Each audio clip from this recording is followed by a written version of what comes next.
이 출애굽을 공부를 합니다. 그래서 4장에 들어와서는 모세가 하나님 앞에 순종하게 되는데, 야 모세야, 내가 선 땅은 거룩한 땅이니까 신발을 벗으라. 그래서 모세가 신발을 벗고 모세가 하나님 앞에 순종하기를 시작합니다. 이처럼 우리가 하나님 앞에 순종하게 될 때 하나님께서는 우리에게 어떤 축복을 주시느냐? 네 가지를 살펴보건대 지난 주간에 한 가지만 우리가 공부를 했어요.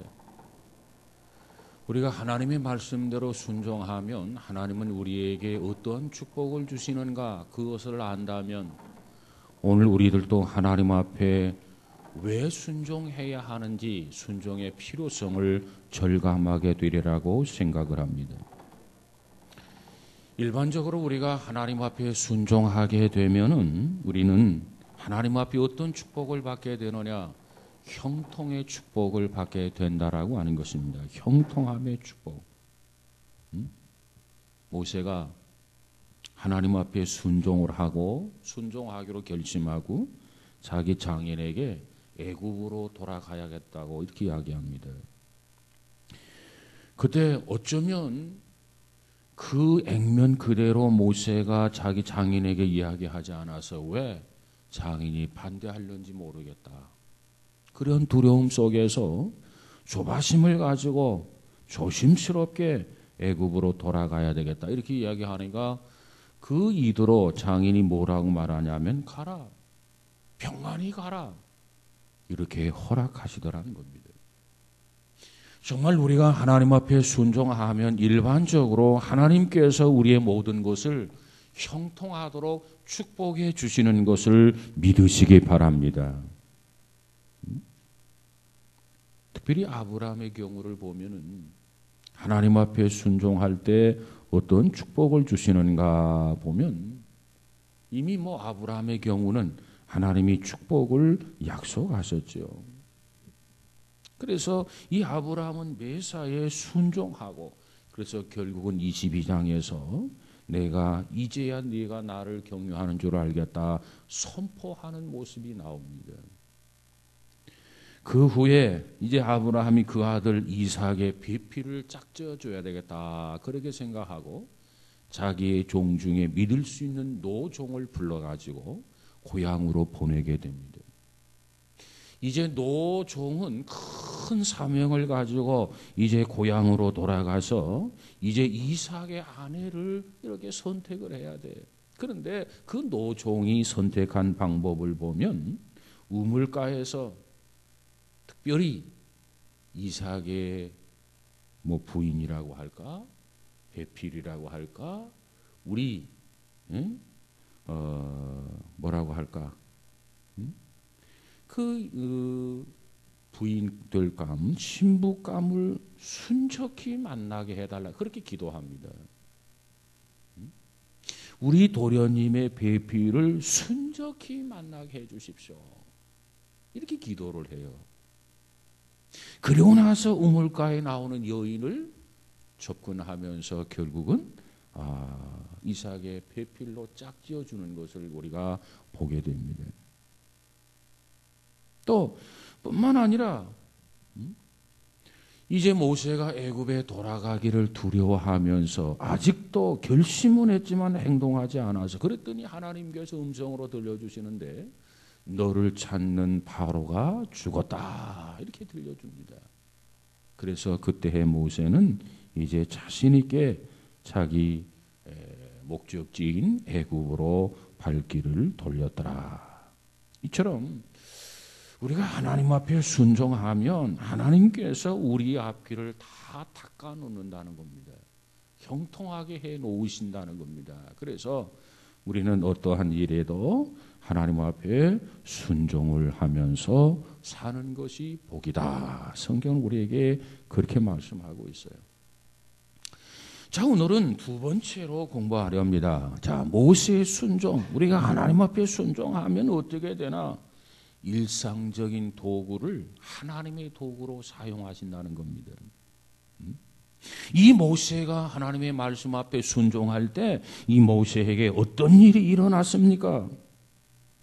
모세가 가졌던 일상적인 도구를 하나님의 도구로 쓰시더라는 거예요.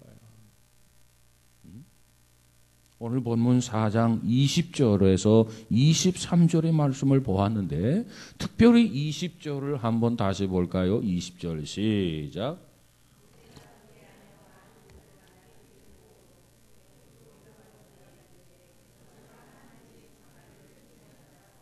자, 여기 보니까 모세가 그 아내와 아들들을 나귀 위에 태우고 애굽으로 돌아가는데 하나님의 지팡이를 어떻게 했더라?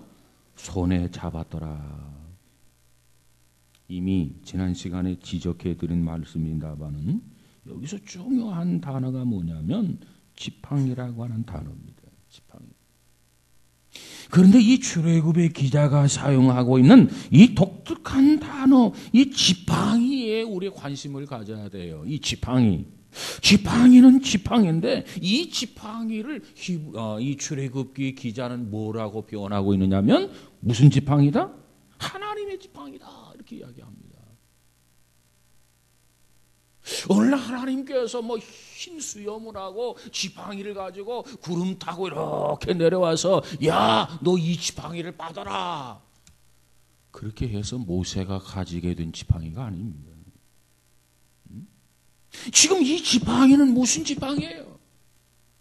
모세가 양떼를 기르는 데 쓰시던 지팡이라고 말해요.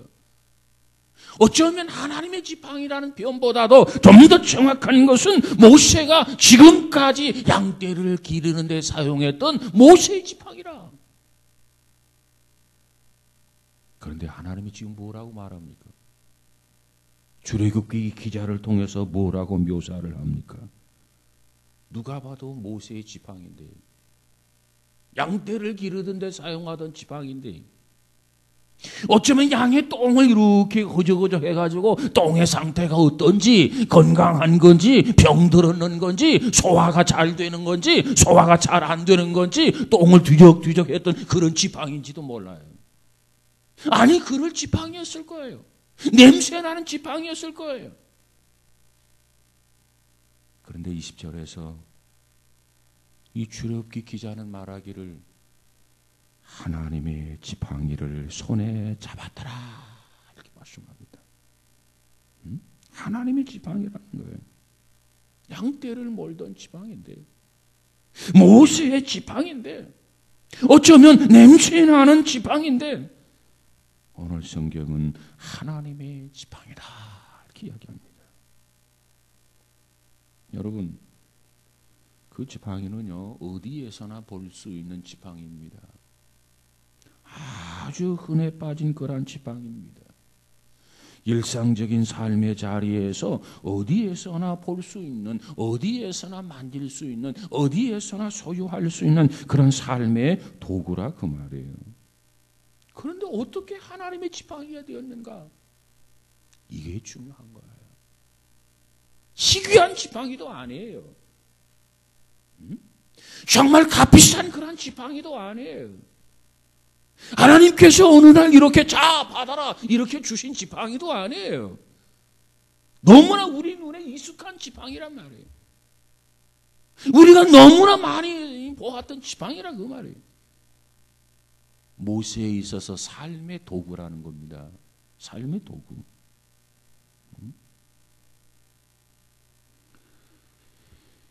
모세는 그 지팡이를 어떻게 합니까?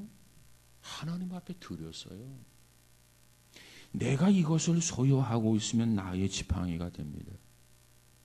내가 이것을 붙들고 있으면 나의 지팡이에요. 그런데 이것을 하나님 앞에 드리면 이 지팡이는 나의 지팡이가 아니라 하나님의 지팡이에요. 우리가 가지고 있는 거 뭐가 있습니까? 그걸 하나님 앞에 드리면 그것은 하나님의 것이 돼요. 어느 날 하나님께서 야 모세야, 내 손에 있는 것이 뭐냐? 예, 양을 치던 지팡이입니다. 냄새나는 지팡이입니다. 아주 오래되어서 닳고 다른 지팡이입니다. 그래? 그럼 그것을 내 명령대로 한번 써보겠느냐? 어떻게 해요 하나님? 그거 한번 네 앞에 던져봐라. 그건 네 앞에 한번 내려놔 봐라. 이랬더니 달라지기 시작해요. 이랬더니 하나님이 그 지팡이를 사용하시더라 그 말이에요. 그때부터 더 이상 이제는 그 지팡이가 모세의 지팡이가 아닙니다. 그때부터 이 지팡이는 더 이상 모세 한 사람, 이제 더 이상 모세 개인의 지팡이가 아닙니다. 그 순간부터 이 지팡이는 모세의 지팡이가 아니라 하나님의 지팡이가 되었어요. 왜? 모세야, 그 지팡이를 한번 내 명령대로 써보겠느냐? 어떻게 해요? 내려놔 봐라. 이렇게 순종하는 순간부터 그것은 그때까지는 모세의 일반적인 도구였어요. 일상적인 삶의 도구였어요. 양을 치는 데 사용하는 도구였어요. 그런데 그 순간부터 그 지팡이는 이제는 하나님의 도구가 되더라는 겁니다. 하나님의 지팡이가 되었어요. 어떻게 하면 내 삶의 도구를 하나님의 것으로 만들 수 있느냐? 하나님 앞에 드리는 거예요. 드리는 거. 이것을 내가 소유하고 있고 내가 이것을 붙들고 있는 것이 아니라, 그렇다면 어디까지나 그것은 내 것이고 내 소유물에 제한되지만, 그러나 주님의 말씀대로 그걸 드리면 이제 그 지팡이는 보잘것없지만, 별 볼 일 없지만, 일상적인 도구지만 하나님의 도구가 된다는 거예요.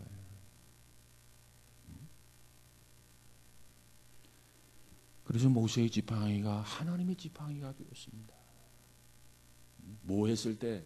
하나님의 말씀대로 드렸을 때, 하나님의 말씀대로 내려놓았을 때, 그 지팡이는 더 이상 모세의 지팡이가 아니라 하나님의 지팡이였어요.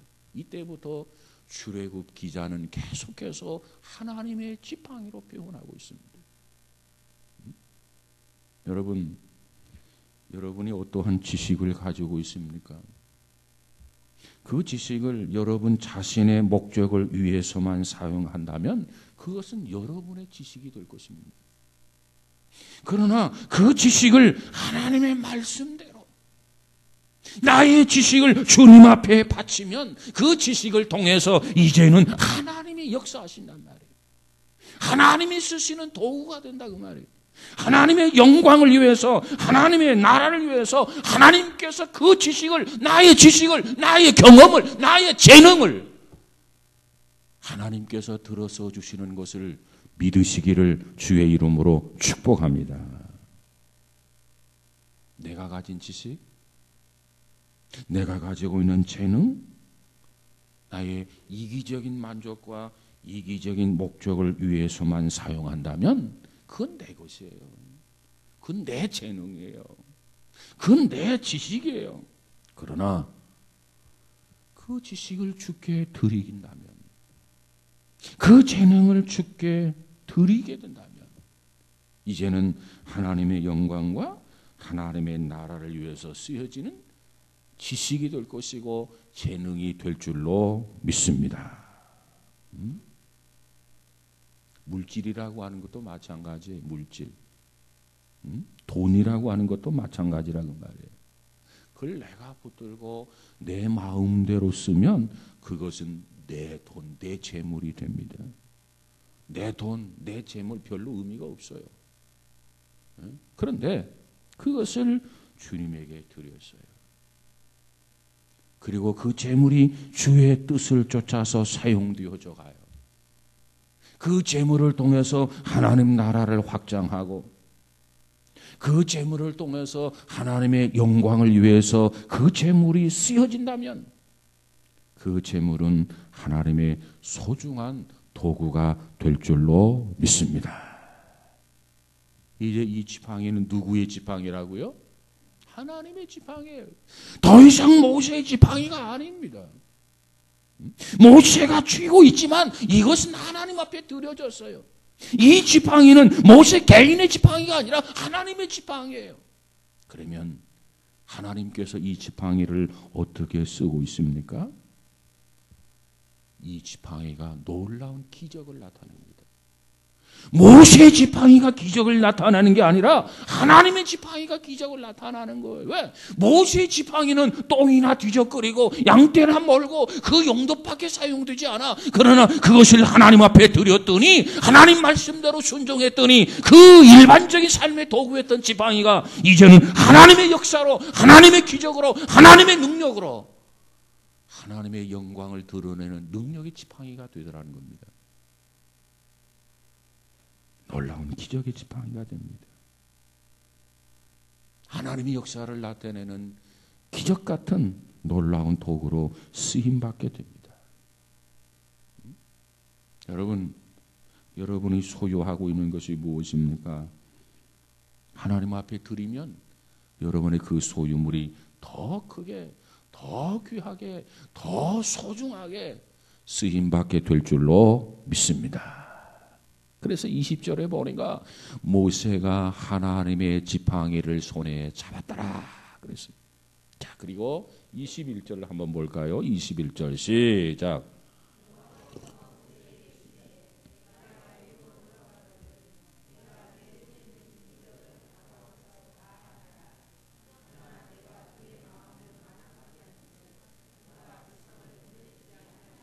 아멘. 자, 여기 보니까 21절.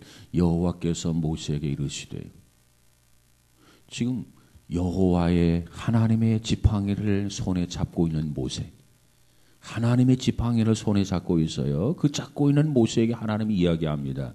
내가 애굽으로 돌아가거든. 하나님의 지팡이를 누가 잡고 있다고요?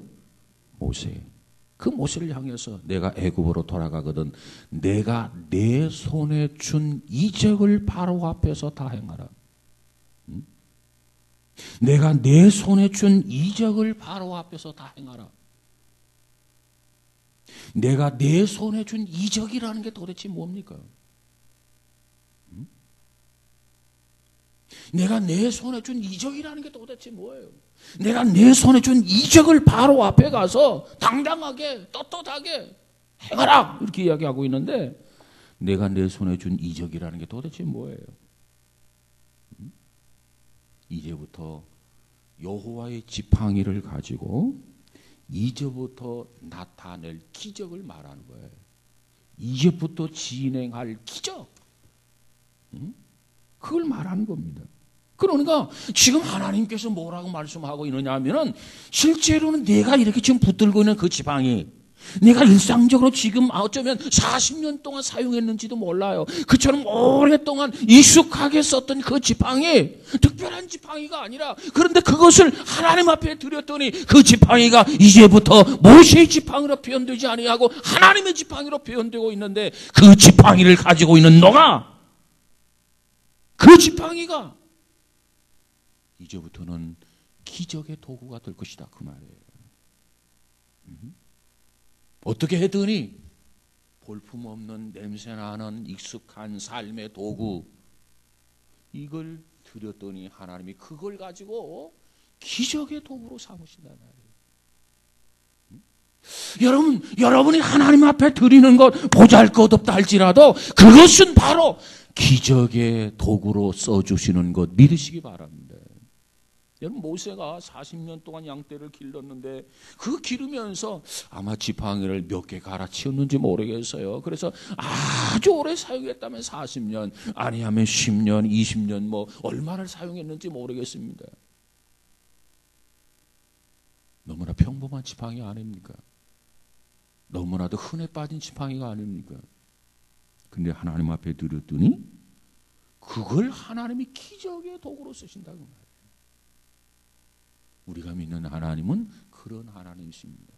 별 볼 일 없는 것, 아무것도 아닌 거, 흔해 빠진 거, 천지에 널려있는 거 이것조차 하나님 앞에 드리면 하나님은 그것을 가지고 기적의 도구로 삼으시는 것을 믿으시기 바랍니다.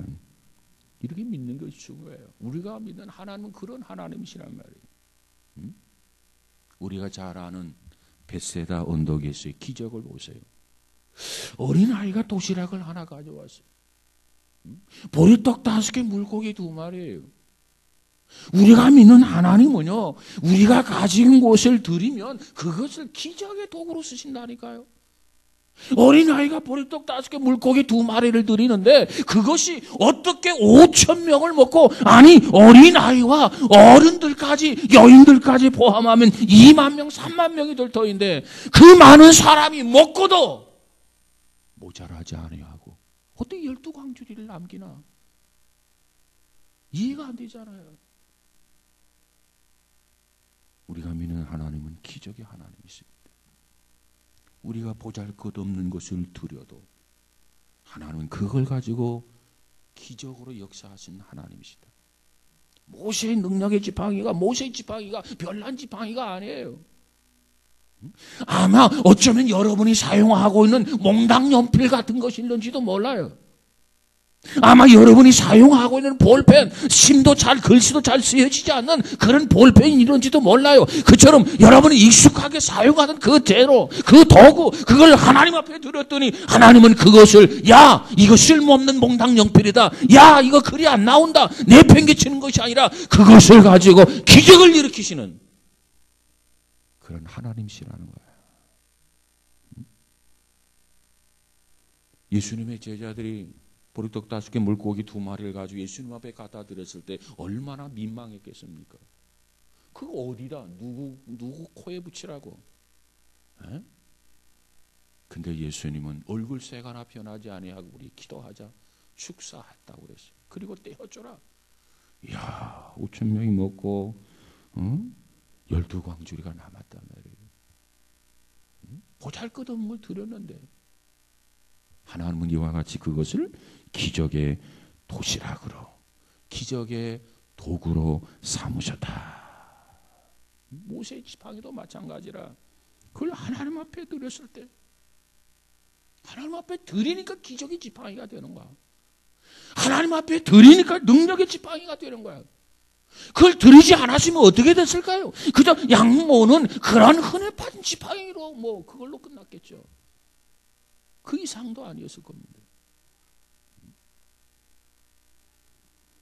그런데 드렸을 때 능력의 지팡이로, 기적의 지팡이로 쓰임받기 시작된 줄로 믿습니다. 여러분, 이건요 하나님의 능력을 나타내는 도구였을 뿐만 아니라 하나님의 메시지를 전달하는 도구로 쓰임받기를 시작합니다. 21절을 다시 보면 21절, 여호와께서 모세에게 이르시되 내가 애굽으로 돌아가거든 내가 내 손에 준 이적을 바로 앞에서 다 행하라. 그러나 내가 그의 마음을 완악하게 한즉 그가 백성을 보내주지 아니하니라. 자, 그 지팡이를 가지고 가서 기적을 행하게 될 것이라 이렇게 말합니다. 그런데 이 기적을 행하는 과정에서 하나님께서 바로의 마음을 강팍하게 함으로써 바로의 저항, 바로의 반항, 그것이 있음을 미리 알려주고 있습니다. 하나님께서 여기서 바로의 마음을 강팍하게 했다, 이 강팍하게 했다라고 표현을 하고 있는데, 야, 그러면 왜 바로를 좀 이렇게 순종하게 만드시지? 왜 하나님은 바로를 강팍하게 만드셨나? 하나님께서 선한 사람, 착한 사람을 나쁘게 만드신 거 아닌가? 강팍하게 만든 것 아닌가? 흉악한 사람으로 만든 게 아닌가? 이렇게 의문을 가질 수도 있을 것입니다. 그런데 여기서 강팍하게 한다라고 하는 말의 의미는 하나님의 의도적인 행동보다는 결과적인 행동을 의미한다는 겁니다. 착한 사람인데 하나님 일부러 악하게 만든다는 얘기가 아니고 결과적으로 보면 하나님이 강팍하게 한 거 아닌가, 이렇게 말씀을 드릴 수 있다는 이야기입니다. 왜 그러냐면 이 하나님이 바로를 강팍하게 만들어서 하나님이 그 강팍하게 만드는 그 역사를 통해서 바로가 강팍하게 되었다면 바로가 강팍해진 그 자체도 하나님에게로 돌아가는 거죠. 근데 그게 아니고 이 바로가 강팍하게 되었다라고 하는 말은 바로 스스로가 자기 마음을 완악하게 강팍하게 자꾸 행동했다 그 말. 자기 스스로가 하나님이 강팍하게 이렇게 역사해서 강팍하게 된 게 아니라, 다만 하나님이 하시는 일은 스스로 강팍해져가는 그것을 하나님께서 그냥 놔뒀다 그 말이에요. 지가 알아서 하겠지. 우리가 자식을 교육하면서 어느 때는 말을 안 듣잖아요. 그러면 어떻게 해요? 다 큰 자식. 방법이 없잖아요. 뭐 한두 살 먹어서 지가 알아서 하겠지. 그냥 놔두는 거예요. 놔두는 거예요. 자, 그러니까 결과적으로 보면 그냥 놔뒀다. 그냥 허용했다. 그런 의미에서 이 바로의 마음을 하나님이 강팍하게 하셨다. 그렇게 표현한 거예요. 결과적으로 보면 하나님이 강팍하게 한 게 아니냐, 그런 의미죠. 그러나 그 강팍해진 그 자체 시작은 누구에게 있느냐? 하나님에 의해서 강팍해진 게 아니라 그 시작은 자기 자신에 의해서 자기 자신이 강팍해졌단 말이에요. 다만 하나님이 그걸 그냥 내버리는 거예요. 그냥 그걸 허용한 거예요. 그러니까 결과적으로 보면 하나님이 강팍하게 한 게 아닌가, 이렇게 의문을 갖습니다만은, 이런 예는 구약뿐만 아니라 신약에서 더 많이 나타나 있어요. 특별히 로마서 1장 28절에 가서 보면, 한번 보고 넘어갈까요? 로마서 1장 28절.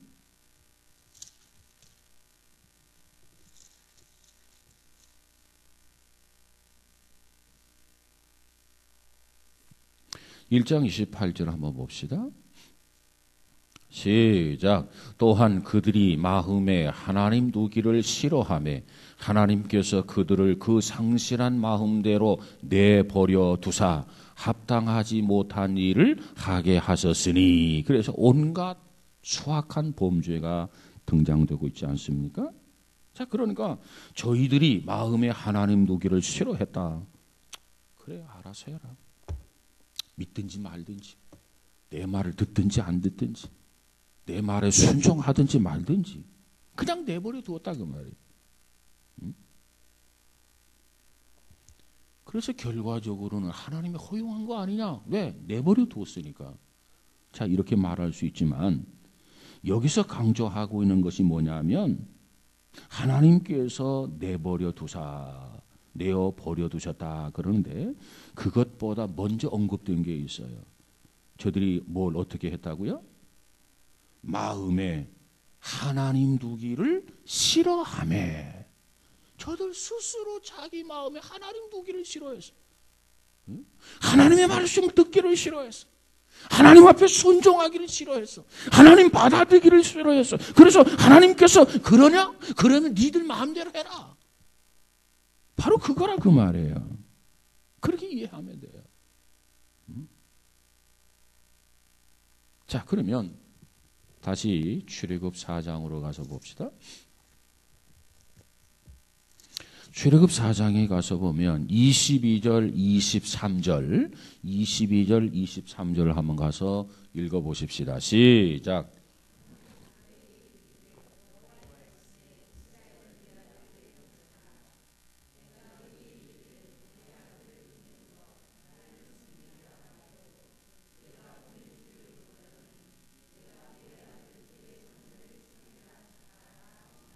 아멘. 자, 여기 보니까 하나님은 이스라엘 민족이 하나님의 장자와 같은 존재라고 그렇게 먼저 말씀을 합니다. 그래서 바로가 이스라엘 백성들을 놓아주지 않으면 내가 모세를 통해서 심판한다는 겁니다. 그 심판의 증거 중에 하나가 뭐냐면 바로의 장자를 죽이겠다 그거예요. 그러니까 우리는 여기서 하나님이 모세를 통해서 뭘 하시느냐? 심판의 메시지를 전달하고 있다. 이렇게 볼 수 있습니다. 자, 보세요. 어쨌든 이 모세는요, 미디안 광야로 나아가게 됩니다. 그리고 그곳에 가서 양을 치는 목자로 전락하게 되죠. 여러분, 목자가 특별한 사람입니까? 아주 지극히 평범한 사람이에요. 그러니까 이 모세가 아주 평범한 사람으로 목자로 이렇게 살아가게 됩니다. 그런데 어느 날, 야 모세야 모세야, 네가 선 땅은 거룩한 땅이니까 신발을 벗어라. 여기서부터 모세가 순종을 하게 됩니다. 그래서 하나님 앞에 순종했더니 순종하면 순종할수록 그의 삶의 평범한 도구가 이제는 하나님 앞에 드려졌을 때 하나님이 사용하시는 기적의 도구로 쓰시더라 그 말이에요. 일상적인 존재, 일상적인 도구, 그 지팡이가 하나님의 영광을 드러낸단 말이에요. 그걸 가지고 애국으로 와서 하나님의 심판을 하게 된단 말이에요. 그리고 많은 재앙을 통해서 하나님의 능력이 나타나게 된단 말이에요. 무엇을 통해서? 이 지팡이를 통해서. 이 지팡이는 뭐냐? 모세가 쓰던 일상적 지팡이에요. 아주 익숙했던 지팡이에요. 아주 특별한 지팡이가 아니에요. 너무도 평범한 지팡이에요. 달라진 게 있다면 뭐냐? 하나님 앞에 드렸다는 거예요. 그런데 하나님이 이 지팡이를 쓰시더라. 하나님의 지팡이로 쓰시더라. 능력의 지팡이로 쓰시더라. 기적의 지팡이로 하나님께 쓰시더라 하는 메시지가 여기에 담겨져 있어요. 여러분, 우리의 삶 속에서 여러분이 가지고 있는 것이 무엇입니까? 그 하나님 앞에 드리시기를 바랍니다. 그것을 주 앞에 드릴 수 있기를 바랍니다. 먼저 나라는 존재를 하나님 앞에 드리세요. 산제물로 드려라. 우리의 몸을 하나님 앞에 드리시기를 바랍니다. 그러면 하나님께서 기적의 도구를 우리를 사용해 주실 줄로 믿습니다. 내가 가진 재능, 내가 가진 지식, 내가 가진 경험 무엇이든지 좋아요. 여러분이 그것을 그냥 소유하고 있으면 그냥 일반적인 것이어야 돼요. 그러나 그것을 하나님 앞에 드리면 하나님이 그것을 통해서 하나님 나라를 확장하고 하나님의 영광을 드러내는 소중한 도구, 기적의 도구로 하나님이 사용하신단 말이에요.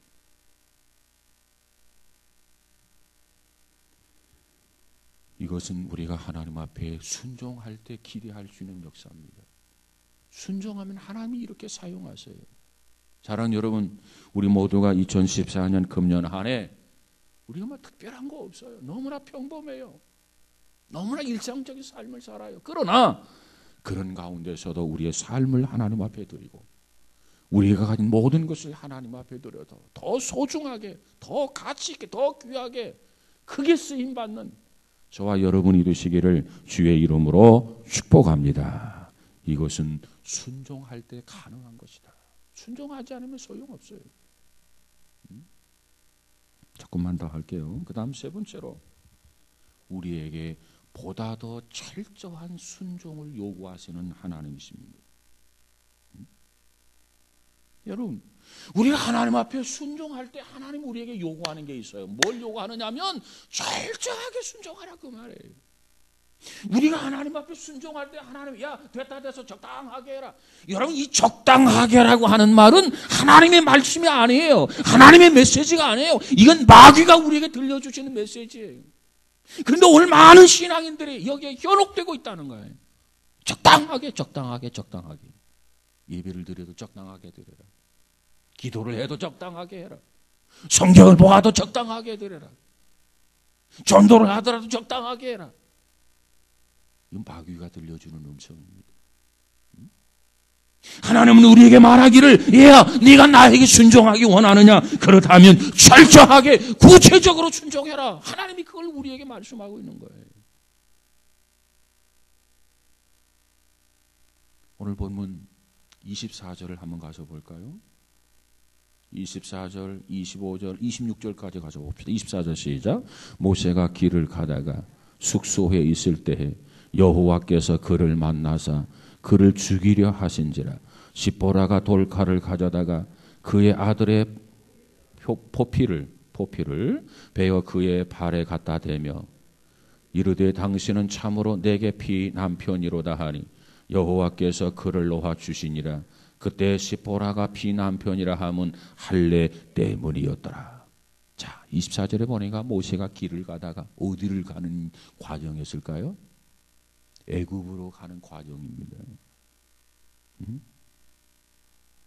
이 모세가 길을 가다가 숙소에 있을 때 여호와께서 그를 만나사, 여호와께서 모세를 만나사, 그 다음 뭐라고 그랬어요? 그를 죽이려 하신지라. 왜 그렇습니까? 아니 지금 하나님께서 야 모세야 너 애굽으로 가서 너희 민족을 해방시켜라. 알았습니다. 그러고 이제 애굽으로 내려가요. 오늘 숙소에 머물렀어요. 하나님께서 모세를 만나 주었어요. 그러면 모세가 너 참 결심 잘했다. 너 참 마음 잘 먹었다. 칭찬을 아끼지 않고 해줘야 되지 않겠습니까? 그런데 오늘 본문 24절에 가서 보니까 그를 만나서 그를 죽이려 하신지라 그랬어요. 뭐가 잘못된 거 아닙니까? 뭐가 번지수가 틀린 거 아닙니까? 오늘 본문 24절에 가서 보면 이상한 사건이 생겨요. 그 이상한 사건이 뭐예요? 모세가 지금 순종하고 애굽으로 가고 있단 말이에요. 근데 뭐가 문제입니까? 하나님이 말씀한 대로 가기 싫다 하니까 가라 내가 너와 함께하마. 너의 형 아론 있지 않느냐? 걱정하지 말고 가라. 그래서 이제 겨우 마음 먹고 가는데 왜 하나님께서 모세를 죽이려고 하느냐 그 말이에요. 여러분은 여기서 뭘 발견합니까?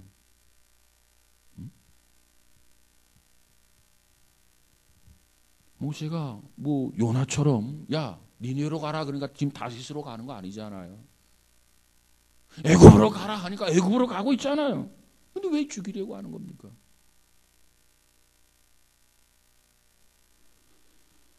하나님께서 왜 그렇게 역사하셨는지 우리 그걸 알아야 돼요. 하나님께서 모세를 죽이려고 하니까 25절을 볼까요? 시작. 십보라가 돌칼을 가져다가 그의 아들의 포피를 베어 그의 발에 갖다 대며 이르되 당신은 참으로 내게 피남편이로다 하니. 제가 안경을 이렇게 바꿨더니 초점이 지금 잘 안 맞아 이게. 그래 좀 읽는데 불편합니다. 이해하시기 바랍니다. 자, 지금 부부가 같이 있는데 하나님께서 모세를 죽이려 하니까 누가 제일 놀랬겠어요? 그 마누라 이름 누구예요? 십보라가 깜짝 놀랐어요. 이게 웬일인가? 그러다가 십보라가 오늘 본문 26절에 가서 보면 25절에 돌칼을 가져다가 그랬어요. 이걸 옛날에는 차돌이라고 그랬죠. 차돌. 이 돌칼을 가져다가 그의 아들의 포피를 베어 그의 발에 갖다 대며 이르되 당신은 참으로 내게 피남편이로다.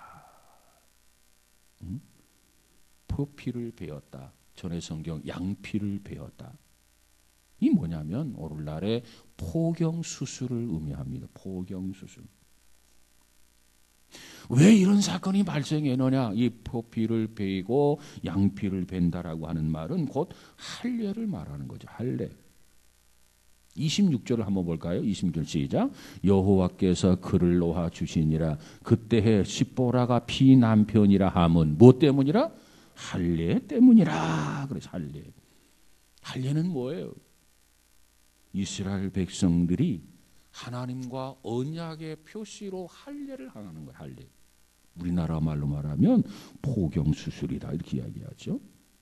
그러니까 이 모세 아들이 둘이 있는데 이 성경에 보면 어떤 아들이 있는지는 잘 우리가 알 수 없어요. 그런데 여러 가지 정황으로 보면 둘째 아들이었을 것이다 이렇게 생각합니다. 왜 그러냐면 첫 번째 아들은 미디안 광야에서 얻은 첫 아들, 그의 이름이 누구냐면 게르솜이란 말이에요. 게르솜. 그 게르솜이라고 하는 아들은 상당한 나이를 먹은 이제 성인이 됐단 말이에요. 그러니까 일찍이 그가 아마 할례를 받았지 않았겠나 이렇게 보여지고, 지금 둘째 아들의 이름이 누구냐면 엘리에셀. 바로 엘리에셀의 가능성이 농후하다 이렇게 보는 겁니다. 왜? 아마도 이때 둘째 아들 엘리에셀이 태어난 지 출생한 지 며칠이 안 되었을 것이다 이렇게 추측을 합니다. 어쨌든지 간에 이 모세가 하나님의 말씀을 듣고 이제 순종을 하면서 애굽으로 내려갑니다. 그런데 애굽으로 내려가던 모세에게 여러 가지 경황이 없다가 보니까 뭘 빠뜨렸냐면 아들의 할례를 행해야 하는 거, 이걸 빠뜨린 거예요. 당연히 아들에게 할례를 행해야 되잖아요. 하나님과 이 백성들의 언약의 표시인데 언약의 표시를 해야 되지 않아요? 그런데 하나님 말씀 앞에 순종해서 애굽으로 내려간다고 하나님 앞에 순종하면서 하나님의 일을 한다고 하는 이 모세가 바로 눈앞에 있는 작은 것 하나는 순종하지 못했다고 말해요. 하나님의 말씀대로 그거 하나 이행하지 못했다고 말해요. 이 작은 것을 무시해버리고 이 작은 것을 순종하지 아니하고 이 작은 것을 등한히하고 큰 하나님의 말씀, 야, 너 애굽으로 가서 너희 민족을 해방해라, 이 큰 것만 생각하고 지금 모세가 애굽으로 내려가고 있는 겁니다.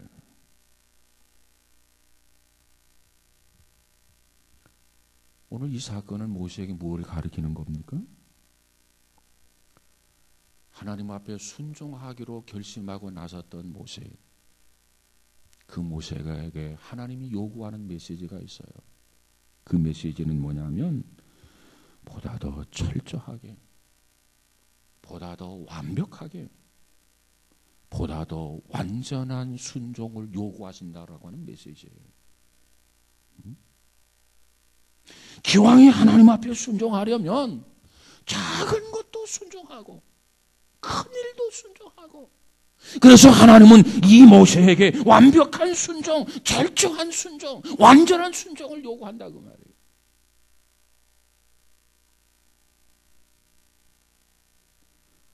이것을 알았던, 눈치가 빨랐던 그의 아내 시보라가 있어요. 그 시보라가 아들을 향해서 할례를 행했어요.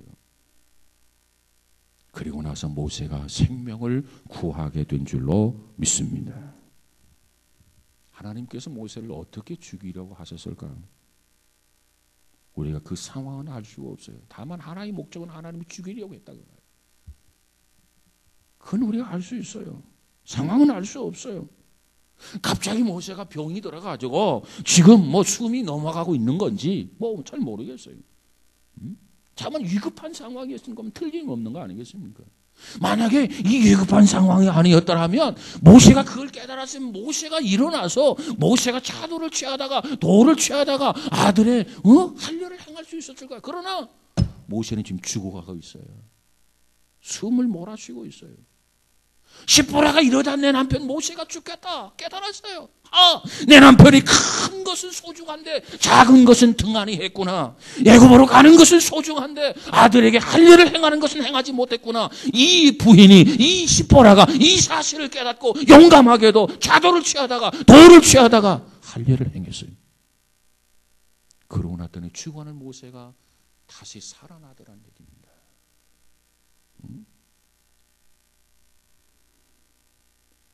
여러분, 만약에 모세가 건강했으면 시보라가 할례를 행했겠습니까? 아마도 모세는 아들의 할례를 행할 수 없는 그런 위급한 상황에 있었던 것 같아요. 경황도 없었고요, 그럴 힘도 없었고요, 기력도 없었던 것 같아요. 그래서 그의 부인 시보라가 모세를 대신해서 할례를 행했더라. 죽을 병에서 살아났어요. 그러고 나서 시보라가 그 남편을 향해서 뭐라고 말합니까? 뭐라고 말하죠? 자, 한번 읽어볼까요? 시작.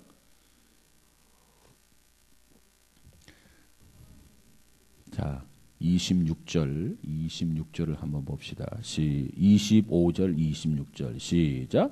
시보라가 돌칼을 가져다가 그 아들의 포피를 베어 그의 밭에 갖다 대며 이르되 당신은 참으로 내게 피남편이로다 하니 여호와께서 그를 놓아 주시니라. 그때 시보라가 피남편이라 함은 할례 때문이었더라. 그랬어요.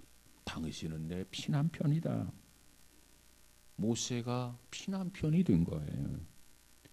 이 시보라가 피를 묻히지도 않아도 돼요. 왜? 아낙네이기 때문에. 이것은 당연히 남편 모세가 했어야 할 일입니다. 그런데 모세가 하지 못하고 모세가 죽어가니까 그의 부인 시보라가 이 일을 행하고 당신은 내 피난편이로다. 특별히 그 할례를 통해서 얼마나 많은 피를 흘렸을 겁니까?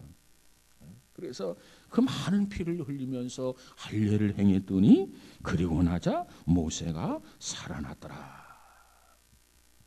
피 흘림으로 말미암아 모세가 살아난 거예요. 여러분이 하나님 앞에 순종하는 삶을 살기를 원하십니까? 그러면 완전한 순종을 하나님이 요구하신다는 거예요. 어떤 것은 순종하고 어떤 것은 불순종하고 하나님 그걸 원치를 않아요. 모두 다 순종하기를 원해요. 모두 다 절대적으로 순종하기를 원해요. 그렇다면 혹시 여러분이 이 말씀을 들으면서 내가 어떤 것은 순종을 하면서 살아왔는데 어떤 부분은 내가 불순종한 부분은 없는지 깨달음이 있어지는 귀한 시간 되시기를 주의 이름으로 축복합니다. 어떤 사람은 하나님 내가 순종하겠습니다. 하나님 내가 선교사로 나가겠습니다. 하나님 내가 주의 일에 헌신하겠습니다. 그리고 막상 눈앞에 전개되는 작은 일에는 도리도리 아니요 못해요. 자신 없어요. 이런 현상들이 우리들에게 너무너무 즐비하다는 이야기입니다. 그런 부분이 있다면 오늘 이 말씀을 통해서 우리에게 요구하시는 하나님의 말씀은 그것조차도 해라. 그 작은 것도 순종하지 못하면서 내가 어떻게 큰일을 하겠다는 거냐. 언약의 표시 할례도 네 아들을 향하지 못하면서 어떻게 애굽에 가서 너희 민족을 구원시키겠다는 거냐. 하나님은 부정적으로 보십니다. 크고 작은 것, 우리가 사실 큰 것은 순종하기가 쉬워요. 그런데 작은 것은 순종하기가 어려워요. 모세가 그래서 죽을 뻔했어요. 모세가 얼마나 위대한 지도자입니까? 얼마나 하나님께서 소중히 쓰셨습니까? 어쩌면 모세는 이스라엘 민족의 국부라고 할 수 있는 존재예요. 그런데 본의 아니게 작은 것을 소홀히 했어요. 작은 것을 스쳐 지나쳐버리고 말았어요.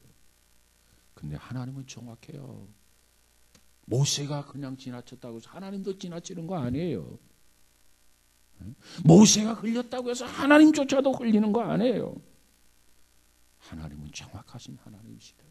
그렇다고 한다면 우리는 자신을 늘 되돌아보면서 하나님 앞에 순종하되 순종이 제사보다 낫다. 순종하되 완벽하게 철저하게 구체적으로 순종하며 사는 우리 모두가 다 되시기를 주의 이름으로 축복합니다. 하나님의 요구 앞에 아멘 순종하겠습니다. 말씀대로 살겠습니다. 피를 원한다면 피를 흘리겠습니다. 이런 고백, 이런 결단이 우리에게 필요해요. 여러분, 오늘 특별히 이 출애굽을 통해서 이 귀한 은혜를 다시 한번 깨닫고 우리에게 변화의 역사, 순종하는 역사, 축복의 역사가 있어지기를 주의 이름으로 축원합니다. 기도합니다. 거룩하신 하나님, 우리가 출애굽기 4장을 공부합니다. 주께서 주시는 말씀 속에서 그때그때 우리에게 주시는 메시지를 바로 알고 레마로 들어서 자신을 되돌아보고 하나님 앞에 철저하게 순종하며 사는 복된 자들 되어지게 하옵소서. 우리에게는 큰 것에 대한 순종보다는 작은 것의 순종이 어렵습니다. 그러므로 성경은 말하기를 작은 일에 충성한 자 큰 일을 맡긴다고 해주셨는데 우리가 미미한 일, 작은 일부터 순종하며 하나님의 뜻을 이루어갈 수 있는 성도들 되어지게 하옵소서. 우리 자신을 되돌아보게 하시고 우리 내면을 살펴보게 하시고 하나님이 원하시는 대로 철저한 순종함이 있어지게 하옵소서. 금년 2014년도 결코 내 고집, 내 생각, 내 주장대로가 아니라 그저 나 자신은 낮아지고 쳐서 복종시키고 십자가 앞에서 내 자신이 죽어지고 이제 내가 산 것이 아니요 내 안에 그리스도가 사신 것이라 오직 주님만을 나타내며 사는 복 있는 자들이 되어지게 하옵소서. 예수님 이름으로 기도하옵나이다. 아멘.